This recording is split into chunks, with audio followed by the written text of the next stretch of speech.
Assalamualaikum warahmatullahi wabarakatuh dan selamat datang Kakak Rijal. Saya panggilnya Kakak Rijal, Om Rijal atau apa yang bikin nyaman kini Kak di sini? Kakak Rijal saja Kak. Kakak Rijal. Kakak Rijal. Okay.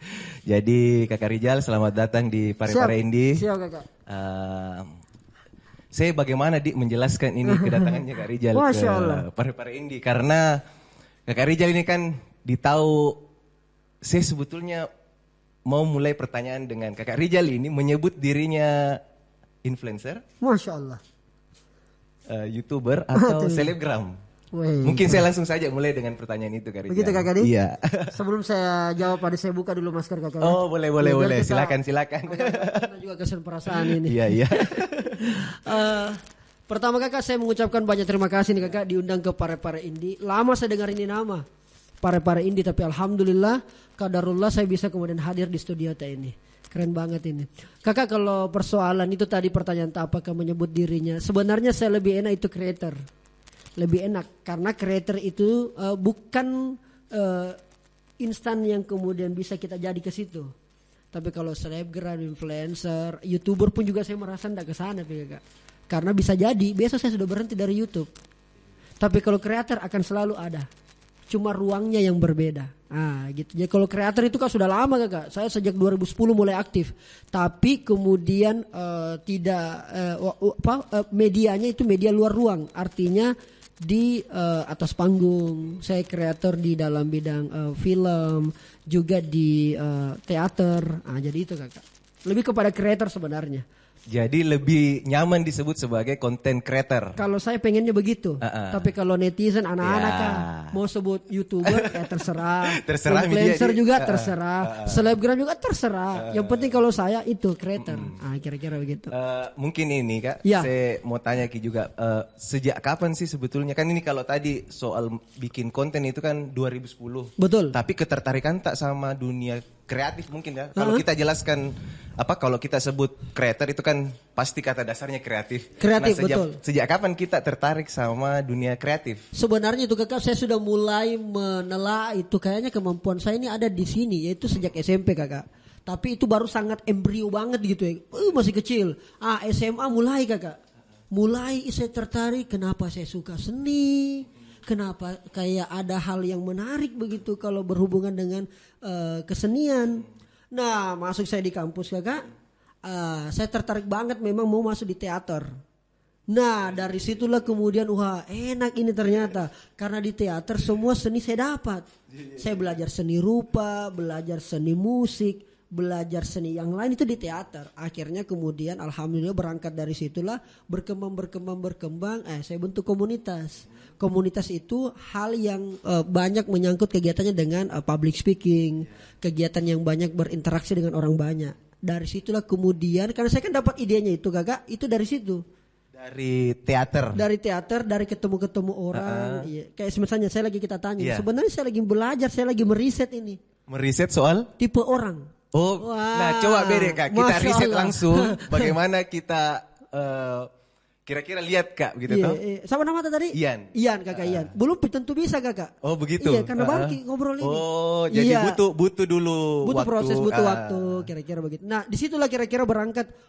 Saya tertarik dalam dunia ini. Artinya dunia kreativitas yang banyak berinteraksi dengan orang. Dunia yang mana di setiap orang saya dapat ide banyak. Setiap orang kita ketemu banyak inspirasi, banyak ide. Makanya saya tidak bisa kalau di lockdown Kakak. Kalau bisa ke PPKM. Pernah saya tinggal di rumah Kakak. Pemerintah bilang semuanya di rumah ya. Tinggal di rumah ya. Oke, pemerintah bosku kita taat 2 minggu. Masih bisa saya agak bernapas sedikit. Terus ternyata diperpanjang. 2 minggu lagi PSBB. Mati meja. Mati saya Kakak. Sedikit saya mati. Karena tidak ketemu orang serasa-rasanya saya itu kayak sudah kayak mau mati Kakak. Karena tidak ada masuk nutrisi. Bukan makan Kakak ya. Tidak ada nutrisi otak. Tidak ketemu orang itu tidak ada dapat sesuatu hal yang kreatif. Kira-kira begitu basicnya Kakak Yan. Terus tadi Kak dari teater itu kita sebetulnya tertarik karena mau mengeksplor diri tak sendiri atau melihat peluang sebetulnya Kak. Misalnya kalau kita ini di Pare-Pare Indi Kak lewat program ini kan kita bahas soal industri kreatif. Yes. Nah kira-kira apakah lewat teater itu Kak memang kita mempelajari itu ada peluang untuk masuk ke industri kreatif sebelumnya waktu kita di teater atau itu tidak ada dulu, tidak ada istilah industri kreatif di zaman tak mungkin Kak. Atau kira-kira kayak bagaimana itu faseta sampai ke menyebut diri tak misalnya sebagai content creator. Masya Allah. Berapa kali ada orang wartawan, kreator juga, podcaster. Tidak pernah ada muncul pertanyaan ini. Kenapa bisa itu Kak? Dan ini luar biasa pada ini. Bisanya tanya Kak seperti ini. Iya, luar biasa ini. Dia tanya saya seperti ini. Dan ini sangat menarik pertanyaan Kakak. Kalau begitu Kakak, memang waktu saya masuk teater itu memang hanya persoalan hobi dulu. Persoalan hobi. Tidak ada urusan industri kreatif. Saya tidak mengenal itu. Dulu kan saya menganggap bahwa teater ini ya sekadar hanya memenuhi passion, hobi. Tidak ada bilang saya mau jadikan sebagai masa depanku. Teater, industri, seni adalah is my life. Oh no. Tidak ada Kakak. Jadi saya jalani saja Kakak. Melihat perkembangan yang ada, kenapa kayak enak, kayak kita nikmati banget ini ruang berkarya. Akhirnya kemudian saya bilang, sudahlah. Kebetulan saya di UNAS Anak Sastra, yang di mana memang banyak bergelut dalam dunia-dunia seperti itu. Mau tidak mau sudahlah. Saya sudah Bismillahirrahmanirrahim. Saya mau jadikan sebagai industri kreatif atau hal-hal yang berhubungan itu sebagai jalan masa depan. Itulah kenapa kemudian saya konsisten sampai hari ini. Nah, kan begini Kak, kalau kita lihat Kak Rizal ini di sosial media, kan itu yang paling representatif lah kira-kira belakang ini. Kalau kita mau lihat orang ya paling gampang, paling gampang menilai orang dari situ memang. Apalagi betul. Public figure misalnya kira-kira gitu kan. Masya Allah, public figure. Tokoh publik ya. Nah tambah Oke. Nah, ini kan kalau Kak Rizal menyuarakan soal industri kreatif itu kan jadi keresahan banyak anak muda sebetulnya sekarang Kak. Betul. Banyak anak muda itu tidak didukung sama orang tua. Kenapa tidak didukung? Itu karena dia menganggap tidak ada gaji tetap mungkin. Tidak ada masa depan yang betul sekali. Ya menjamin kira-kira masa depannya sama keluarganya, keluarga barunya Kak. Betul. Jangka pendeknya adalah uang panainya. Jangka pendeknya mungkin uang panainya. Begitu. Nah kalau kita kira-kira dengan kan saya kira-kira dapat informasi Kak, atau saya coba stalk ini. Kayaknya badan intelijen ini kekayaan ini. Ngeri. Saya cari-cari soal Kak Rizal ini kan tidak hanya seperti orang-orang yang terkenal lainnya. Nah ini yang menarik buat saya secara pribadi ya Kak. Tentunya juga buat teman-teman untuk dapat inspirasi kira-kira begitu. Tidak hanya terkenal, tapi ada isi kira-kira. Saya mungkin sebut kata kritis Kak. Untuk menemani kata kreatif yang hari ini banyak kita bicarakan. Nah Kak Rizal ini kan tidak hanya kreatif, tapi juga kritis. Amin. Nah kira-kira begitu. Gitu. Nah kalau begitu Kak, kira-kira apa yang bikin sampai terhubung semua itu dari kritis itu sampai ke kreatif itu? Tadi ada yang menarik itu soal orang tua Kakak. Itu kan orang tua kita kadang-kadang nggak percaya. Tantangan yang pertama memang saya harus takluk. Tantangan pertama adalah diri dulu, meyakinkan bahwa industri kreatif saya mampu memenangkan pertarungan di luar. Itu yang pertama Kak. Yang kedua adalah orang tua. Bagaimana meyakinkan saya nih Kakak Ian dapat beasiswa dari Kementerian Pendidikan. Pendidikan dan Kebudayaan dari Dikti. Ketika saya setelah di Unhas, boleh juga sebut kampus? Boleh. Dari Unhas Kakak. Saya diminta untuk dikasih beasiswa unggulan namanya Kakak, untuk menjadi dosen. Kalau setelah saya kuliah itu Kakak langsung ada nomor induk pegawai. Langsung ada itu Kakak. Ada logo Pemda. Ada linmas, ada seragam ya. Ada seragam begitu Kakak. Orang tua kita menganggap bahwa naik derajatnya keluarga tanah kalau kemudian kau begitu. Apalagi orang tua suka memang kalau saya ngajar, jadi guru dosen karena memang saya hobinya ngajar. Tapi ngajar itu saya tidak mau jadikan sebagai profesi. Ngajar itu tidak mungkin jadikan sebagai profesi. Tidak mau. Kenapa itu Kak? Karena itu kewajiban. Semua orang wajib ngajar. Kalau dalam agama saya Kakak, baligu anni walau ayat. Apa artinya itu kira-kira? Sampaikanlah sesuatu ajaranku walaupun satu ayat. Artinya apa? Semua kita memiliki kewajiban ke sana. Tidak mesti kita sempurna baru suarakan kebaikan. Tapi kalau ada kita tahu kebaikan, sampaikan. Itu kewajiban kita menurut saya. Lambat laun kakak saya dapat itu beasiswa karena saya mau ikuti maunya orang tua. Lambat laun ternyata tidak sesuai passionku kakak. Sebelum final mata kuliah pertama di semester 1 saya sudah wabillahi taufiq wal hidayah. Sudah mau mundur kakak.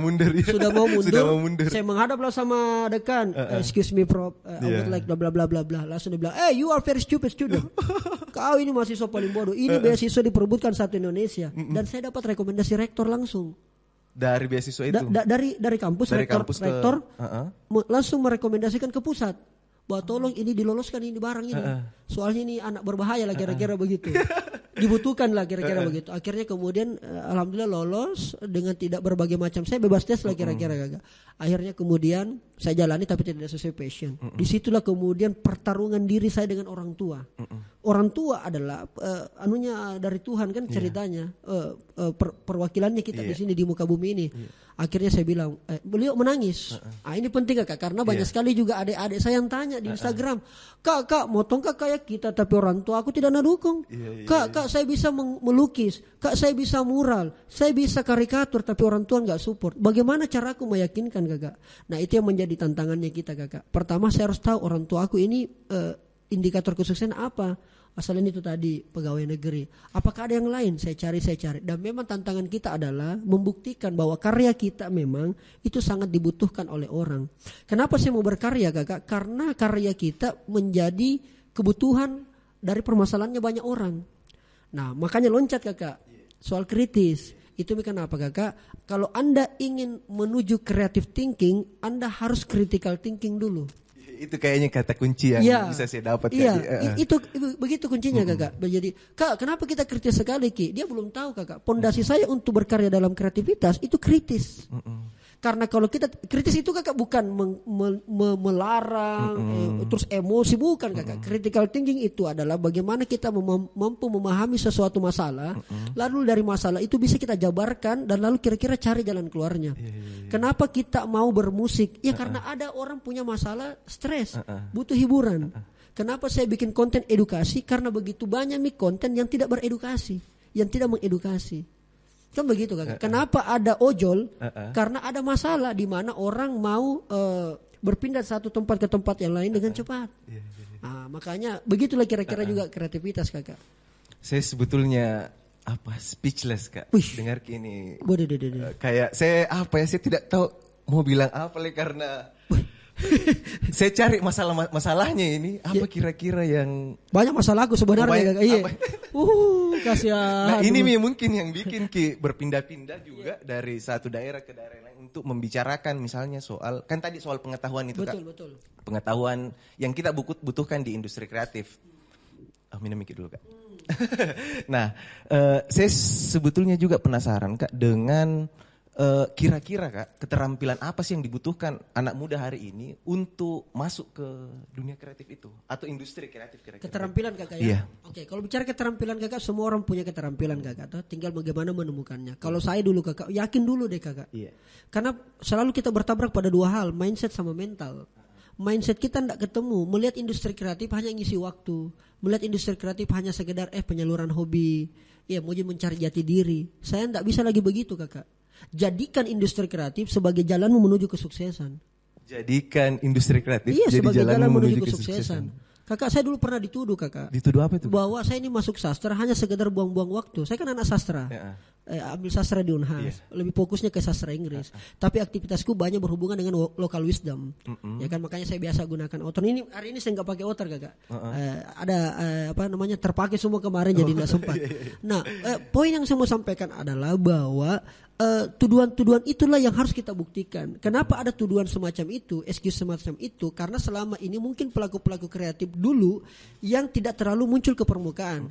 So that's why di mana teman-teman sekarang yang bergerak dalam industri kreatif, ayo muncul ke permukaan. Nah mesti kau ke Jakarta lagi bos baru dikatakan nasional. Anda tetap tinggal di Parepare, Anda tetap di Bone, di Makassar, di Sinjai, di mana begitu.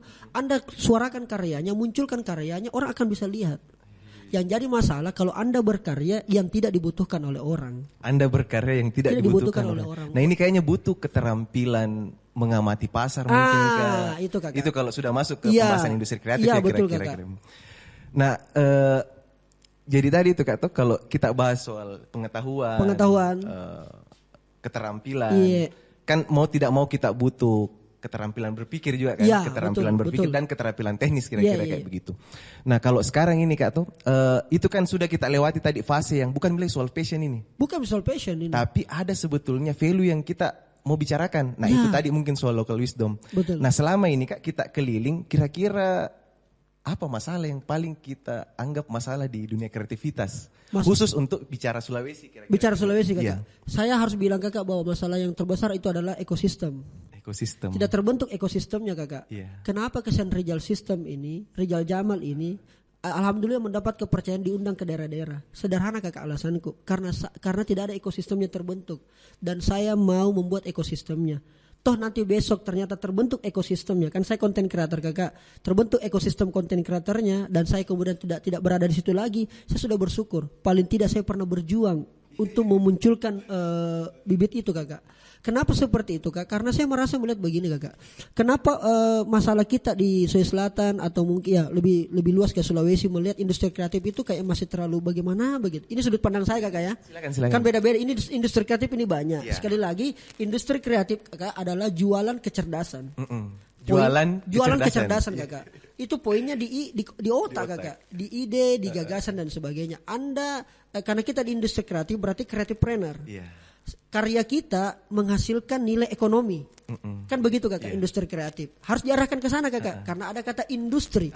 Yang namanya industri berarti ada perputaran ekonomi. Jadi tidak zaman lagi kau berkarya tidak ada nilai ekonominya. Tidak zaman Miko berkarya kalau tidak ada nilai ekonominya. Tidak ada nilai ekonominya Kakak. Harus arahkan ke sana. Walaupun mungkin kita tidak jualan, tetapi bagaimana membuat karya kita dinilai oleh orang lain. Yang menentukan murah dan mahalnya karyamu bukan orang lain, tapi kita sendiri. Tingkatkan value-mu. Value-nya Kakak toh, naikkan value-nya. Nah, itu yang saya bilang tadi, kenapa bisa rendah kita dianggap. Misalnya anggaplah teman-teman pemusik. Saya juga punya band dulu Kakak. Tapi teman-temanku ini semua kabur. Kenapa bisa itu? Padahal saya sudah beli alat, beli gitar, beli bass, drum elektrik, macam-macam lah, beli efek. Kabur Kakak. Kenapa Kakak? Tuntutan faktor internalnya mereka. Keluarga, orang tua, lingkungan dan sebagainya. Makanya Kakak, saya selalu ingat apa pesan daripada efek rumah kaca. Kalau pasar bisa diciptakan, maka cipta boleh bisa dipasarkan. Kan kira-kira begitu Kakak tuh? Iya tuh, nggak ada ketepuk tangan dulu ini. Saya pas ada tepuk tangan ini. Nggak penonton bayaran tolong ya. Maksud saya begitu Kakak. Maksud saya begitu. Kak, berapa konten tak Kakak tuh? Berapa kalau saya bikin ini Kakak konten ini berapa di endorse berapa? Saya lihat pasarnya anak begini ya, karena dia ciptakan begitu ya. Tapi masalahnya, kenapa murah sekali gini, naliaki orang begini-begini. Ya karena kau tidak ciptakan dulu Kakak.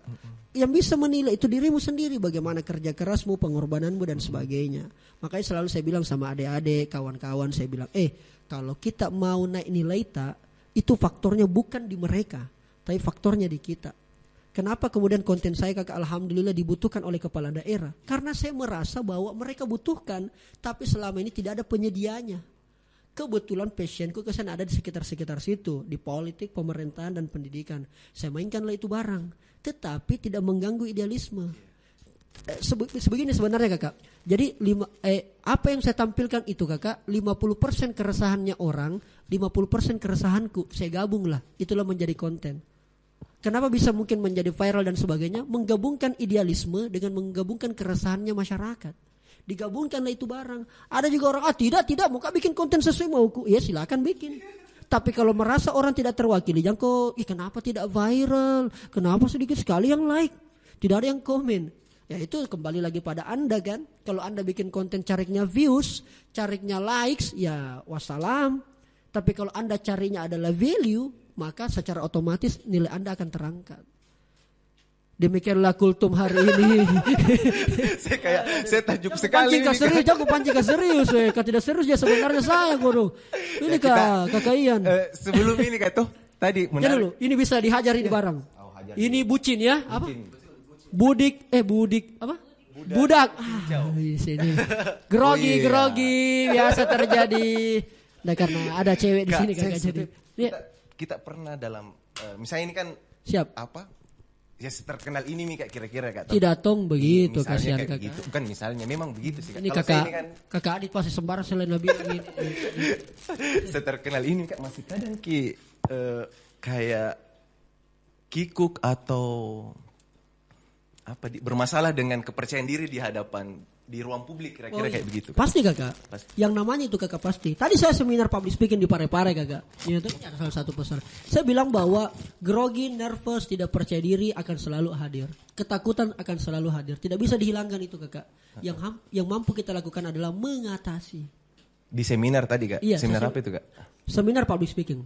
Dilakukan Oleh Beda Baik. Beda Baik. Iya, itu lembaga saya Kakak. Beda Baik Institute of Skills. Alright. Institute of Skill. Yes. Iya. Di situ orang belajar apa itu Kak? Belajar skill Kakak. Ada 10 skill di Beda Baik. Salah satunya public speaking. Iya, ada personal branding, digital marketing, foto, video dan sebagainya Kakak. Sudah bagaimana minumannya ini Kak? Wih, ini Pak.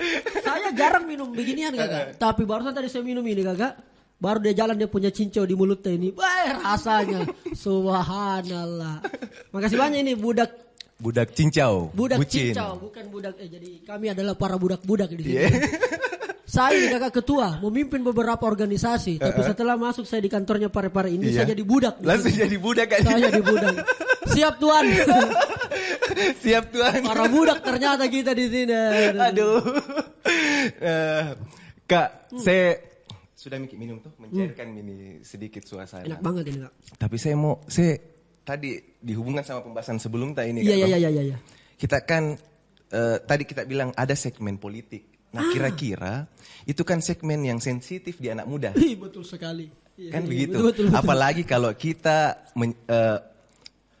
yang dikenal lewat industri kreatif kan jarang ada anak-anak, jarang ada anak muda misalnya yang punya kepekaan kreativitas, itu peduli dengan politik misalnya kira-kira. Saya sebetulnya teringat sekali tuh Kak kata-kata ada sebetulnya 3 macam pemuda. 4 Kakak. 4. Iya. Yang pertama itu ada yang pintar tapi tidak peduli. Itu yang dikasih bodoh-bodoh. Iya. Itu yang sombong. Itu yang sombong. Iya, sombong. Ada orang tidak peduli tapi pintar. Ada yang peduli tapi tidak pintar. Itu dikasih bodoh-bodoh. Iya. Yang ketiga? Yang tidak peduli dan tidak pintar. Tidak peduli dan ini menghabiskan oksigen ini. Itu kira-kira. Dia menghabiskan oksigen saya kira-kira. Hal seperti itu karena ketertarikan pribadi ataukah karena memang lagi tren itu politik. Oke. Di anak muda. Betul. Nah, saya begini Kakak, kenapa saya masuk ke ranah sana Kakak? Saya mulai mengenal kehidupan Kakak. Saya tuh merasakan banyak sekali ketidakadilan. Saya merasa kenapa banyak ketidakadilan ini? Ternyata faktornya ada di politik. Narasi yang mengatakan ini mumpung kita ngobrol politik Kakak. Narasi yang mengatakan bahwa politik itu kotor politik itu jahat. Jangan kau masuk di situ. Mereka yang menyuarakan narasi seperti itu yang sebenarnya agar tidak ada orang baik bergabung di situ. Agar tidak ada orang baik yang bergabung di situ. Supaya mereka saja itu Kakak. Mereka di saja. Agama saya Kakak ada pepatah yang bahasa Arab dan artinya seperti ini Kakak. Bahwa kejahatan yang terorganisir akan dikalahkan kebaikan yang tidak terorganisir. Kejahatan yang terorganisir akan mengalahkan kebaikan yang tidak terorganisir. Parepare Indie kebaikan. Content creator real system kebaikan. Terus mural, graffiti kebaikan, ya kan? Musik kebaikan. Tapi kalau tidak terorganisir, dia akan dikalahkan yang kejahatan yang terorganisir. So apa poinnya dari situ Kakak? Itu berarti kita butuh bersatu. Kita butuh membangun ekosistem. Iya, kita butuh membangun ekosistem. Enggak mesti sama Kakak. Kan kita suka musik Kakak tuh. Bertomi saya ke konten. Iya, saya tidak suka musik, tapi harusnya support Ki. Kita juga support Kak. Kan kira-kira seperti itulah ekosistemnya di situ. Nah, kenapa politik Kakak? Saya selalu bermimpi begini Kakak. Kenapa politik kita itu begitu-begitu aja? Karena tidak ada orang kreatif yang bergabung. Tidak ada orang kreatif yang bergabung. Makanya saya tetap sebagai pelaku kreatif, bekerja kreatif di circle politik. Orang kreatif yang bekerja di circle politik. Iya, itu Kakak. Itu memang ya kan pasti ada tantangannya. Iya, ada tantangannya Kakak. Berat sekali. Kasihan. Wow, kasih. Ada kira-kira Kak yang layak untuk dibicarakan? Apa kira-kira tantangan yang bikin Ki mau bertahan. Maksudnya ini tantangan yang bikin kita mau bertahan. Bertahan itu yang susah kakak. Bertahan itu yang susah kakak. Karena begini, framing orang terhadap politik itu kan macam-macam dan bervariasi. Kemudian saya tiba-tiba mau kayak tampil sendirian, kita akan rubah politik dengan model kreatif apa segala macam. Coba lihat kakak, kalau mau pemilihan kepala daerah, mau pemilihan presiden atau politik lah, muncul ada yang bikin jingle, ya kan? Ada bikin lagu kampanyenya, ada desainnya, ada juga orator juru bicaranya. Bukankah itu hal semua kreativitas? Tapi yang saya tidak sepakat ketika politik menjadikan industri kreatif, menjadikan pelaku-pelaku kreatif hanya sebagai komoditi pada saat itu saja. Dan saya tidak sepakat. Mestinya ada jaminan ya. Ada jaminan, harus kita lawan kakak. Itu kenapa teman-teman pelaku kreatif jangan kok pada saat momen politik kok muncul. Setelah momen politik ajar muncul kok terus. Bagaimana kemudian ini politik butuhkan kita. Kita juga butuh dia kakak. Tidak bisa tidak. Kalau kita teman-teman pelaku kreatif mohon maaf jauh dari politik kakak, mohon maaf. Kalau dia terpilih nanti dia tidak pikir juga. Begitu, kebutuhan kita dalam industri kreatif tidak diatur dalam sistemnya mereka. Padahal kemudian setiap hari kita hidup semuanya berkaitan dengan sistem politik. Begitu, ada kemarin seniman kakak di Makassar dia bilang, jangan ke jalan politik, ya gini apa segala macam. Padahal politisinya datang mau mendengarkan apa segala macam. Terpilih kakak. Terpilih. Ketika kemudian terpilih datangin seniman, Pak kami begini. Tidak juga. Pada saat kami datang kau tidak ada, kau tidak mau dukung kita. Itulah bahayanya dan itu yang kadang membuat orang tidak bertahan. Saya mencoba membuka ruangnya. Kalau ada politisi kepala daerah yang baik, munculkan kebaikannya biar menjadi sumber inspirasi kepada yang lain. Tapi kalau kemudian ada kejelekannya apa segala macam, kritik melalui konten-konten yang kira-kira bisa mengedukasi dan bisa menemukan jalan keluar. Walaupun sebenarnya kita tidak dituntut untuk mencari solusi. Ada tugasnya itu yang mencari solusi. Siapa yang punya tugas itu? Itulah Dewan Perwakilan Rakyat. Itulah legislator. Ya kan begitu. Iya, makanya selalu saya cari itu. Saya selalu akrab sama anggota dewan yang mempunyai komisi di bidang-bidang kreativitas, pariwisata, ekonomi, kebudayaan. Apakah ini kak politik sebetulnya masuk juga dalam ekosistem itu? Masuk kakak. Justru saya itu yang mau gabungkan ke kakak. Makanya tugasku itu adalah memberikan doktrin kepada teman-teman kawan-kawan saya yang politisi. Bahwa kakak jangan pasti ada kesalahan tak melihat ini industri kreatif. Kami juga yang pelaku industri kreatif, bagaimana kakak kuliah itu politisi? Pasti ada ketidakcocokan. Makanya susah ketemu kakak. Nah saya mau mencocokkan itu. Mau mencocokkan itu. Melalui apa kakak? Bukan melalui seminar. Bukan melalui pidato nasihat. Tapi melalui karya dan melalui obrolan-obrolan ringan kakak. Obrolan ringan ya. Ketemu sharing silaturahim itu bisa kakak kita lakukan supaya ternyata tahu kakak Rizal dia. Contoh kakak, saya kenalkin itu teman-teman pare-pare indie. Saya tahu ada studio saya punya market di politik. Besok kemudian saya bisa ajak kerja sama. Anda tidak perlu kerja politik kakak. Yang saya minta Anda tetap kerja kreatif tapi di circle-nya politik. Biar politik itu kita berwarna kakak. Biar politik kita itu adalah pertarungan kreativitas. Tanpa mengganggu idealisme teman-teman. Itu yang saya maksud. Jaga idealismemu kakak. Walaupun kadang-kadang orang bilang tidak boleh juga terlalu idealisme 100%. Kadang-kadang perlu kita ada sesuaikan. Tetapi yang di sana juga jangan juga paksakan. Turunkan juga. Kita ketemu di tengah. Kira-kira begitu kakak Ian. Minum lagi.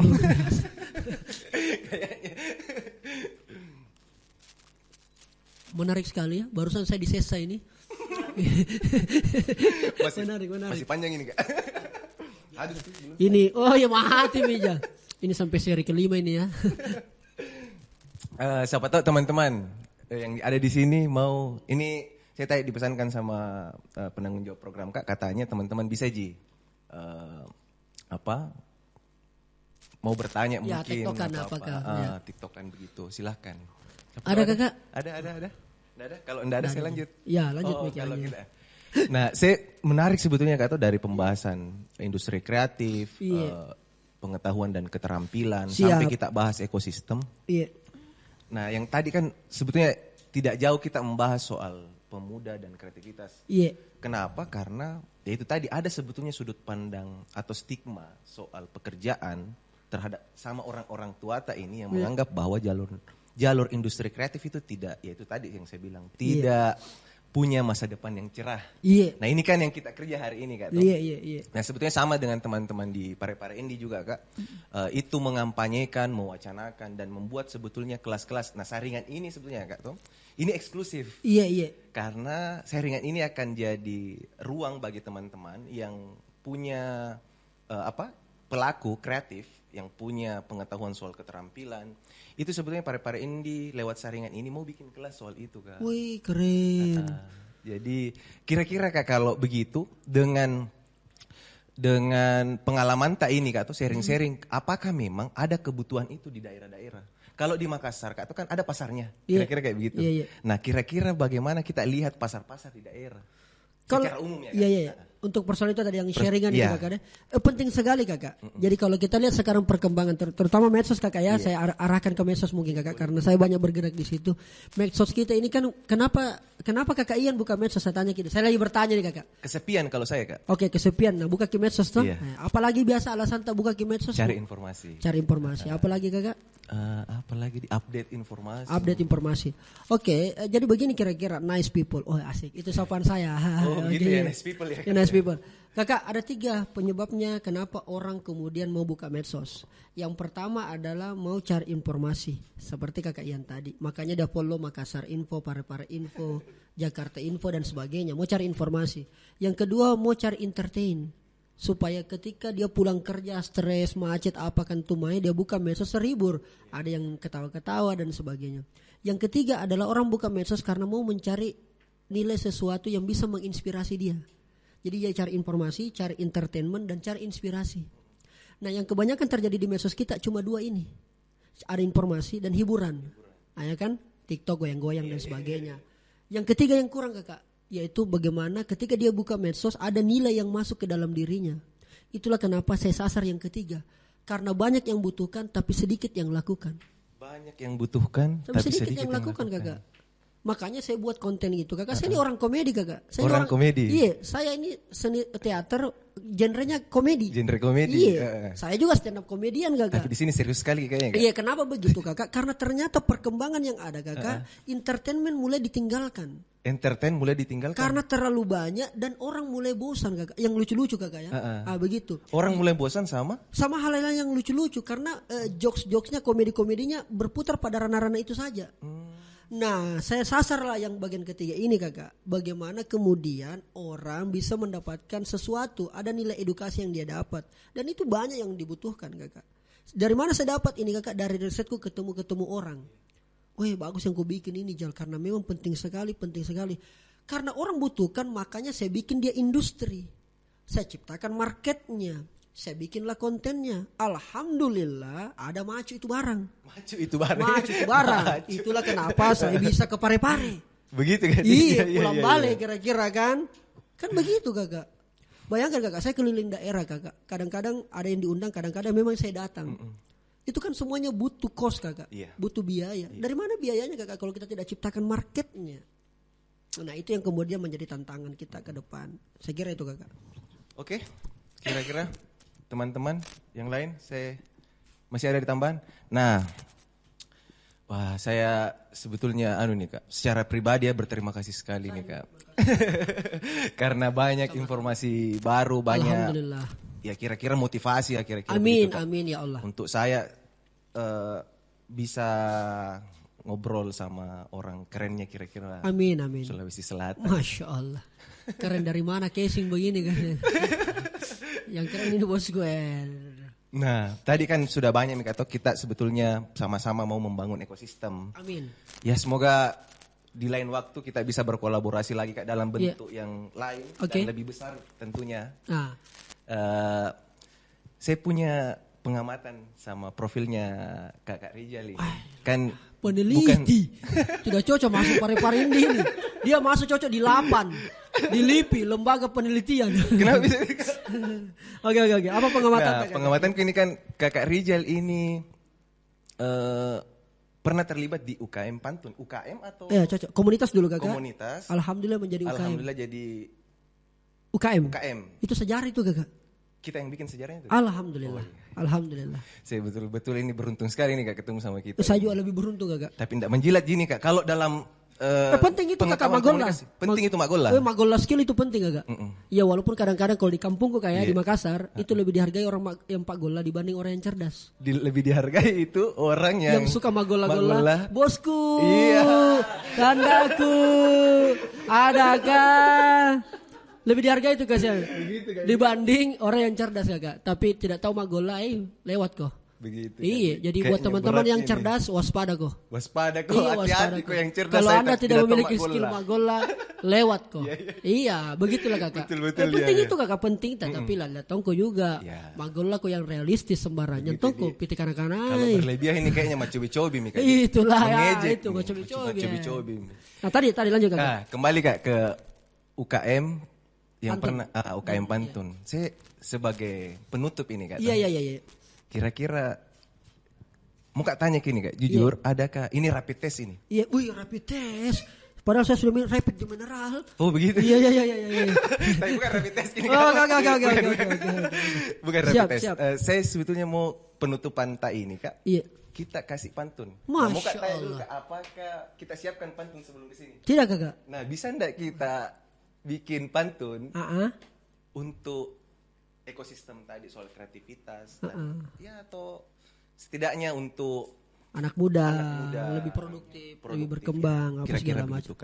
Kalau saya kakak sederhana kakak. Iya.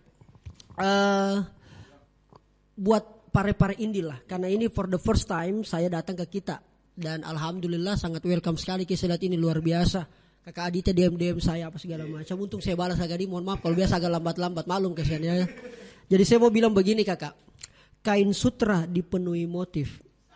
Jangan dipakai untuk mandi. Kalau mau kita orang-orang kreatif itu ada semua di pare-pare indie.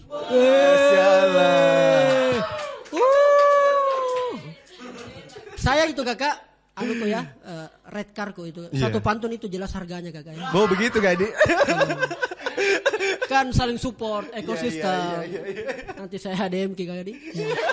Langsung saja ke kakak Adi ya. Bercanda. Oke, terima kasih teman-teman, terima kasih kakak Rijal.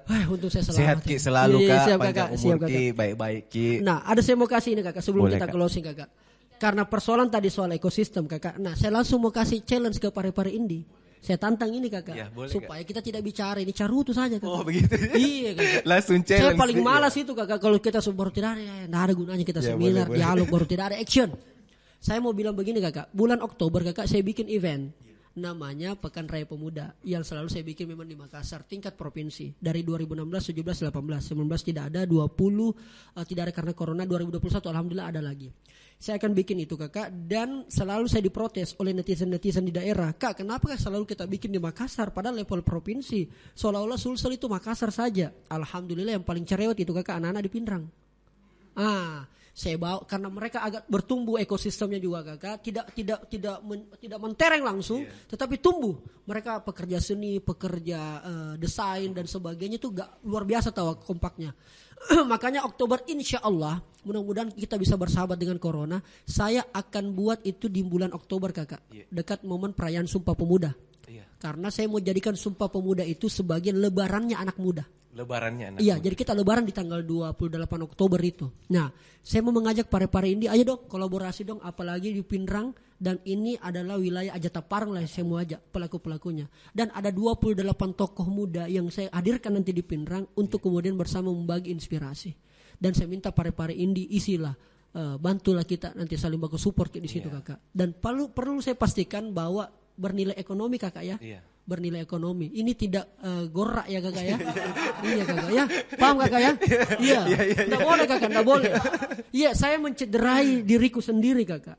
Ya toh, kadang memang ada hal-hal yang memang perlu ada seperti itu kakak, saling support dan sebagainya. Kebetulan penyelenggara lagi tidak ada juga.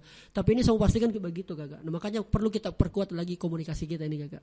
Ini minimal saya silaturahim dan paling penting nanti kita perdalam komunikasi. Mudah-mudahan di Oktober kita bisa ketemu insya Allah. Iya. Itu aja kakak, thank you. Oke, terima kasih kakak Rijal, baik-baik Ki dan panjang umur. Amin ya Allah, amin. Terima kasih, sudah. Terima kasih sudah menyaksikan program Seringan Pare-Pare Indie. Sampai ketemu di seringan selanjutnya. Assalamualaikum warahmatullahi wabarakatuh dan sampai jumpa. Kakak Rijal tadi bilang red carpetnya pantatnya. Mati bija. Tidak. Ya no, ini off cam, on cam? Oh, on cam. Oh, luar biasa. Bagaimana ini? Penyerahan atau begini saja? Penyerahan cenderamata. MC. Ini kaos Kak ya? Kaos Kak. Buka ke makeup kalian itu ya. Tani Pak. Bisa dibuka desainnya tak? Kenapa Anda bikin kaos ini banyak? Cakep Bang. Gambarnya subhanallah, masya Allah, luar biasa. Sini Keren, Kak. keren.